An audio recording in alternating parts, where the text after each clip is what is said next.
It is being called a milestone for the future of clean energy. The US has hailed it as a great achievement. So, what is it all about? After decades of research, scientists at the Lawrence Livermore National Laboratory in California have finally achieved a net gain in energy from a nuclear fusion reaction. Scientists knew about the potential of nuclear fusion, but were not able to master this process so far. It is the same nuclear fusion that fuels the sun and the stars. In simple terms, nuclear fusion happens when two atoms join or fuse together to form an atom of a heavier element.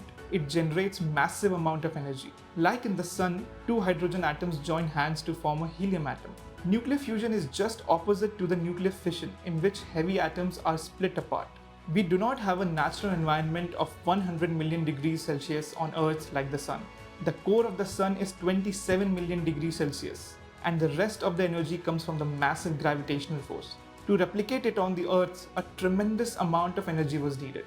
Scientists at the Lawrence Livermore utilized USA's National Ignition Facility for this. This facility has giant lasers that mimic the conditions of a nuclear explosion, thereby producing the required heat energy to start the reaction. In the Lawrence Livermore experiment, the net gain of energy was very small, just enough to boil 10 kettles of water. But the fact that excess energy was produced from a fusion reaction for the very first time is the achievement. It is because while fusion reactions have been conducted in the past, there has never been a gain of energy. The energy produced has always been lower than the energy required to conduct the reaction. Another important result of the successful fusion reaction is that since there was a net gain of energy, scientists assumed the reaction was self-sustaining. This means that not only the targeted atoms fused to produce energy, but the ignition set a chain reaction that led to fusion of surrounding atoms resulting in excess energy. This is essentially the blueprint of a future nuclear fusion reactor.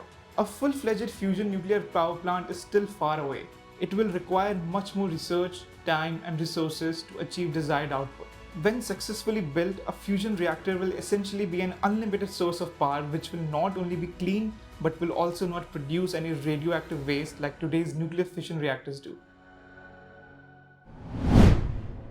If you like this video, share it and subscribe to Business Standard.